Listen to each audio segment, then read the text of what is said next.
وَمِنَ النَّاسِ مَن يَشْتَرِي لَهْوَ الْحَدِيثِ، تو لہو الحدیث سے کیا مراد ہے؟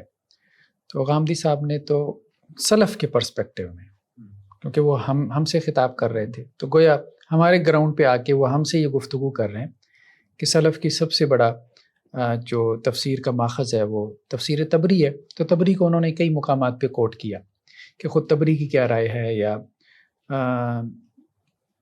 ابن جریر تبری علیہ الرحمہ نے جو صحابہ اور تابعین اور تبع تابعین کے جو اقوال بیان کیے۔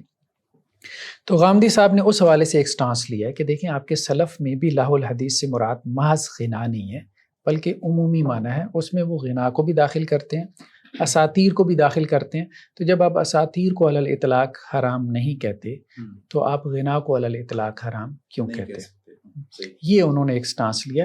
تو ہم اصل میں اسی کو ایڈریس کر رہے تھے کہ بیسیکلی جو سلف کے اقوال ہیں، اب سارا پرسپیکٹیو سلف کے اقوال میں، کیونکہ انہوں نے تبری کو ماخذ بنایا، پھر انہوں نے زمخشری کو، پھر مولانا مودودی کو، شاہ عبد القادر کو، اس طرح سے اور لوگوں کو بیان کی۔ تو اب ہم نے کہا کہ جی سلف میں بڑی تعداد صحابہ کی، ہم نے نام بھی بتائے صحابہ میں سے ہیں، جیسے عبداللہ بن عباس، عبداللہ بن مسعود، یہ تو فقہا صحابہ میں سے ہیں نا، جابر بن عبداللہ، پھر اسی طرح سے بڑے جو تفسیر میں بہت بڑے نام ہیں، اکرمہ ہے، مجاہد ہیں، حسن بصری ہیں، ٹھیک ہے، ابراہیم نخعی ہیں، عطا ہیں، مکحول ہیں، یہ بہت بڑے نام ہیں، انہوں نے اس سے مراد غنا لیا۔ تو ہم نے یہ بات کہی تھی کہ سلف میں سے جنہوں نے اس سے مراد اساطیر لیے ہیں تو ان کی مراد مخصوص اساطیر ہے۔ صحیح۔ جیسے سلف نے اس سے مراد اگر غنا لیا ہے تو غنا سے ان کی مراد کیا ہے؟ آلات موسیقی، آلات طرب، آلات ملاحی، ٹھیک ہے۔ اسی طرح سے اگر سلف نے اس سے مراد جو ہے وہ اساطیر لیے ہیں تو ان کی مراد عمومی اساطیر نہیں ہے، کیونکہ وعید بہت سخت ہے نا، آیت کے اندر وعید بہت سخت ہے، تو ان کی مراد خاص قسم کی اساطیر ہیں کہ جو شرکیہ کانٹینٹ کے اوپر مشتمل ہوتی ہیں۔ تو اس لیے اب یہ جو ایک سٹانس لے رہے تھے غامدی صاحب کہ جی دیکھیں لہو الحدیث کا معنی عام ہے، ٹھیک ہے، اس میں اساطیر بھی شامل ہیں اور اس میں غنا بھی شامل ہے، تو جب آپ اساطیر کو علی الاطلاق حرام نہیں قرار دے رہے تو وہ دوسرے، تو ہم یہ کہہ رہے ہیں کہ اس میں نہ تو اساطیر علی الاطلاق مراد ہیں، نہ علی الاطلاق اس میں غنا مراد ہے۔ سلف کے اقوال ایک دوسرے کی وضاحت کرتے ہیں، تو سلف نے یہاں غنا کی مخصوص قسموں کی بات کی ہے، اور وہ کیا ہے؟ آلات طرب اور آلات ملاحی والا غنا، یہ ان کی مراد ہے، جیسے مجاہد کے اقوال آئے ہمارے سامنے۔ یعنی وہ اس کے استعمال کی بات نہیں کرتے، استعمال کی بات نہیں کرے، وہ اس کے تعین کی بات کر رہے ہیں، ٹھیک ہے، وہ اس عموم کو تخصیص کی طرف لے کے جا رہے ہیں، صحیح، ٹھیک ہے۔ انہوں نے غنا بھی بیان کیا، لیکن غنا کی انہوں نے خود وضاحت کر دی کہ غنا سے مراد کیا ہیں؟ آلات طرب ہیں، جیسے طبل وغیرہ۔ انہوں نے اساطیر بھی بیان کیے، لیکن انہوں نے اساطیر کی خود وضاحت کر دی کہ اساطیر سے مراد کون سی اساطیر ہیں کہ جس میں شرکیہ کانٹینٹ ہے، اس لیے اس کی ایک تفسیر شرک سے کی گئی۔ صحیح، ٹھیک، تو یہ بیسیکلی مراد ہے۔ تو جب اس سے مراد ہی متعین ہے سلف کی، یعنی سلف کی لہو الحدیث سے جو مراد ہے یا لہو الحدیث کی جو تفسیر سلف نے کی ہے وہ متعین ہے، وہ عمومی تفسیر ہے ہی نہیں۔ صحیح، جہاں وہ عموم کی طرف گئے ہیں، وہاں کس معنی میں عموم کی طرف گئے ہیں وہ بھی ہم نے واضح کیا حضرت مجاہد سے کہ وہ عموم انہوں نے اس معنی میں بیان کیا، انہوں نے کہا کہ جی دیکھیں یہ جو ایک فرد کا ہم نے تعین کر دیا نا لہو الحدیث کے، جیسے طبل کا، تو اب اس کو اتنا بھی خاص نہ کر لینا کہ اب یہی فرد مراد ہے، ٹھیک ہے۔ اس جیسے افراد آپ اس میں شامل کر سکتے ہیں۔ تو جو انہوں نے کسی فرد کا تعین کیا، کسی نوع کا تعین کیا اس عموم میں سے، تو انہوں نے اس بات کی طرف رہنمائی کی ہے کہ اس جیسی انواع اس میں شامل ہیں۔ تو ان کے عمومی قول سے مراد یہ ہوتی ہے کہ اس سے ملتی جلتی انواع بھی لہو الحدیث میں شامل ہوں گی، لیکن اس کو بالکل عموم پہ رکھنا یہ ان کے نزدیک مراد نہیں تھا۔ صحیح ہے، یعنی نہ تو وہ بالکل اس کو جنرل رکھتے ہیں، اور نہ ہی وہ کسی ایک آلے کے ساتھ اس کو مخصوص، بالکل ایک نوع کے ساتھ اس کو خاص کر رہے ہیں، ایسا بھی نہیں کر رہے، اور نہ بالکل اس کو جنرلائز کر رہے ہیں، تو وہ بین میں اس کی تفسیر کر رہے ہیں، یعنی وہ اس سے سارے آلات موسیقی مراد لے رہے ہیں، سارے آلات موسیقی مراد لے رہے ہیں، ٹھیک ہے۔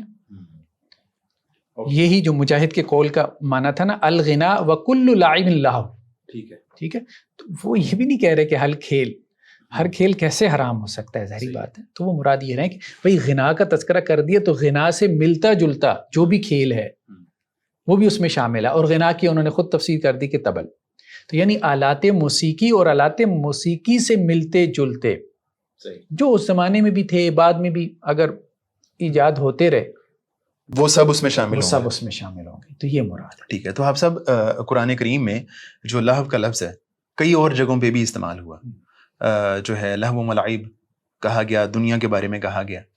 تو یعنی وہاں پہ پھر ہم کیا مراد لیں گے لہو سے؟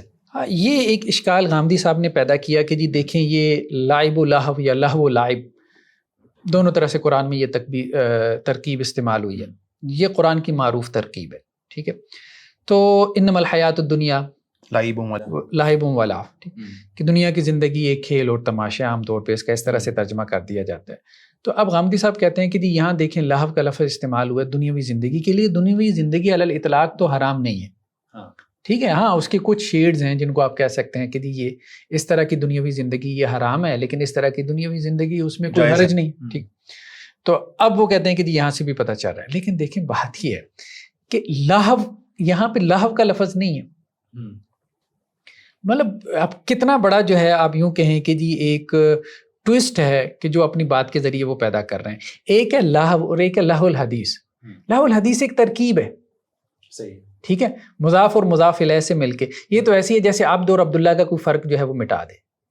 ٹھیک ہے. اب ظاہری بات ہے کہ نہیں ہے عبد اور عبد الرحمن، عبد اور عبداللہ.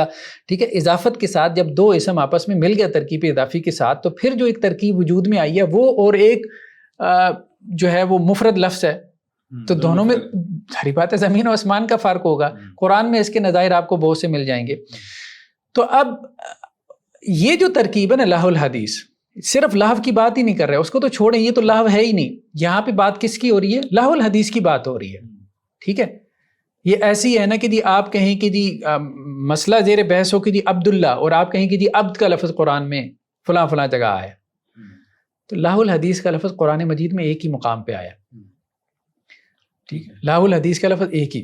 ہاں اب اس ترکیب کو کھولنے کی ضرورت ہے.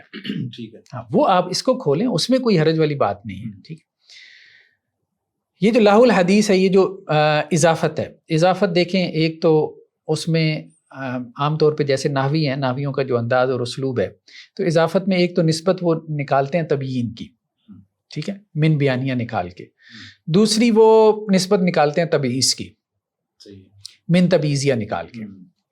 اچھا لہو الحدیث میں اگر ہم یہ کہیں کہ جی یہ اضافت جو ہے وہ تبیین کی ہے، ٹھیک ہے، تو پھر اس سے مراد کیا ہوگی کہ لہو تو اپنے عمومی معنی پہ برقرار ہے.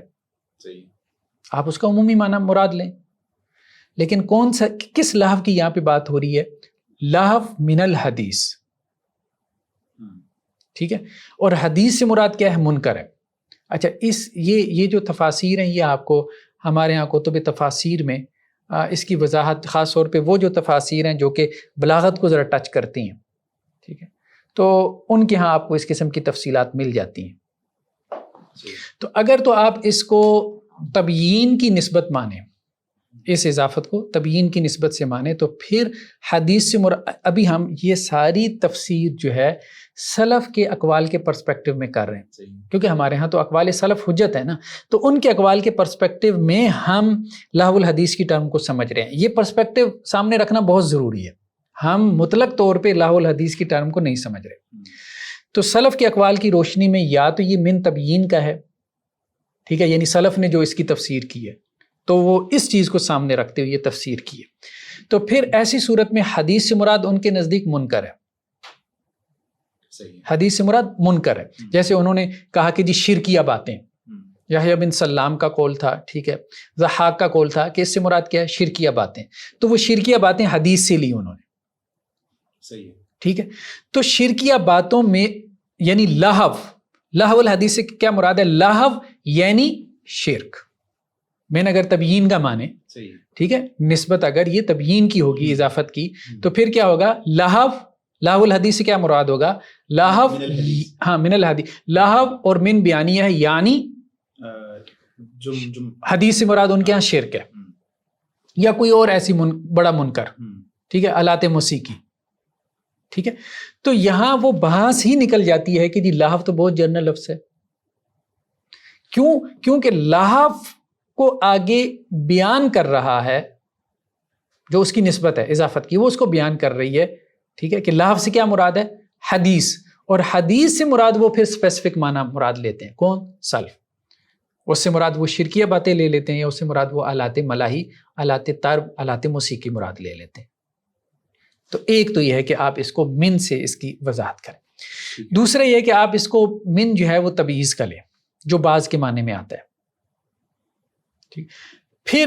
پھر اگر آپ سلف کے اقوال کو سمجھیں تو پھر حدیث ان کے نزدیک عمومی معنی پہ باقی ہے.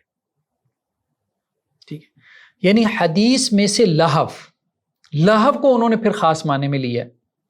حدیث، ساری بات ہے، حدیث تو حرام نہیں ہے، حدیث میں سے جو لہو ہے، حدیث میں سے جو لہو ہے تو لہو کو انہوں نے خاص کیا.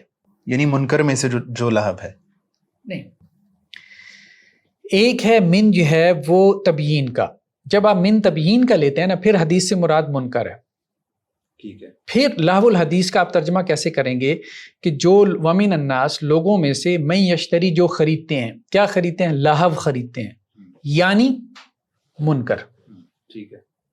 اگر تبییض کا لیں، تبیین کا، اگر تبیین کا لیں، تبیین کا لیں. ٹھیک ہے.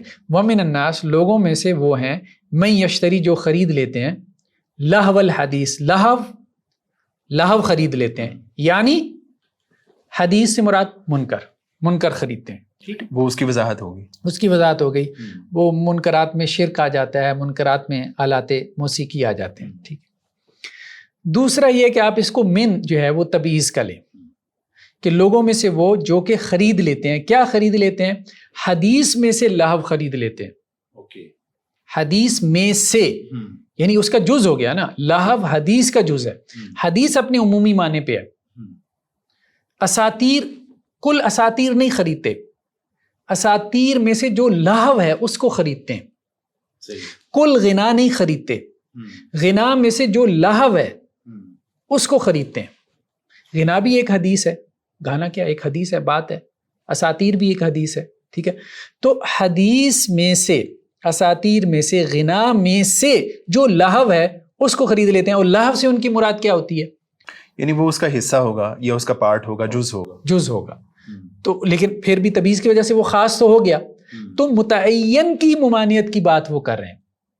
یعنی من تبیین کا لیں یا من تبعیض کا لیں تو سلف یہاں سے جو مراد لے رہے ہیں قواعد اللغویہ عربیہ کی روشنی میں، وہ متعین مراد لے رہے ہیں. صحیح. عموم مراد نہیں لے رہے، جس طرح سے غامدی صاحب بیان کر رہے ہیں. نہیں تو اگر وہ متعین مراد لیتے تو اس سے یا پھر وہ آلات مراد لیتے، یا پھر جو ہے وہ شرک مراد لیتے. دونوں میں سے کوئی ایک چیز مراد لیتے.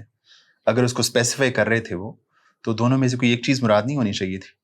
دیکھیں، سلف جو ہے نا، سلف ان میں سے بعض نے اس کی ایک نوع کو بیان کر دیا جو متعین ہے نا. ہم نے کہا جو متعین ہے وہ بھی ایک اعتبار سے غیر متعین ہے. صحیح ہے. اور ایک پہلو سے متعین ہے. صحیح ہے. ٹھیک ہے. یعنی وہ ایک فرد نہیں ہے، ایک نوع ہے.